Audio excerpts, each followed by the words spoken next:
Bonjour à tous, j'ai le plaisir de vous retrouver aujourd'hui avec Topi, la petite dernière de la famille. Vous avez pu l'apercevoir dans la vidéo précédente sur la socialisation. Je le dis et je le répète, aimer son chien, c'est l'éduquer. Pour avoir une relation harmonieuse avec son chien, c'est important de lui imposer des limites, de lui apprendre des ordres, de lui apprendre des interdictions. Mais pas seulement, il faut créer un lien de confiance avec son chien, il faut créer une relation harmonieuse avec son chien, il faut créer une complicité. Aujourd'hui, je vous parle de l'éducation positive. L'éducation positive permet de créer une belle relation de respect mutuel avec son chien. Le but est d'apprendre à comprendre son loulou et de réagir de la bonne manière.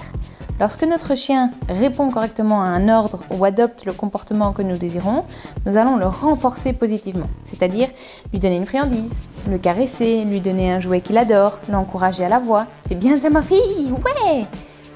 Lorsque notre chien se comporte de la bonne manière, nous allons l'encourager à recommencer. C'est primordial de dire au chien ce qu'il ne peut pas faire et à contrario de lui dire ce qu'il peut faire et de l'y encourager.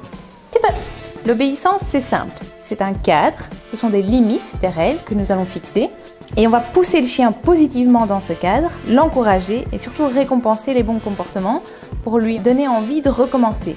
Et au fur et à mesure, il va l'intégrer et ça deviendra une bonne habitude.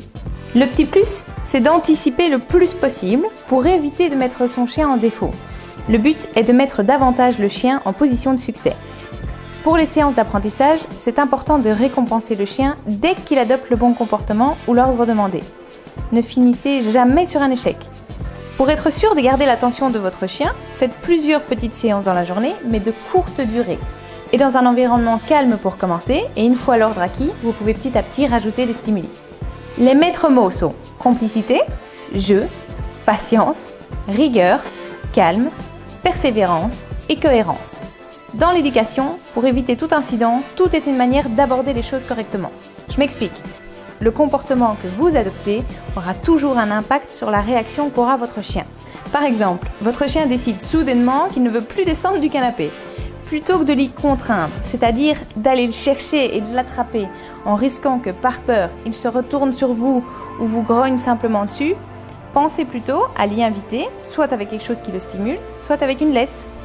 La laisse est toujours un moyen de mettre son chien en position de succès. Si vous rencontrez certains problèmes, vous pouvez lui laisser à l'intérieur de votre maison pendant la période de travail afin de pouvoir réagir de la bonne manière à tout moment. Autre exemple concret, si vous voulez récupérer un objet que votre chien s'est approprié, plutôt que d'aller le chercher entre ses pattes, invitez-le à venir vous le donner et récompensez-le bien. Oui, viens ma fille! Comme je le dis toujours, il faut que ce soit chouette et pour vous et pour votre loulou. Il faut que ce soit chouette pour tout le monde. Pour moi, l'éducation doit se faire autant que possible sous forme de jeu.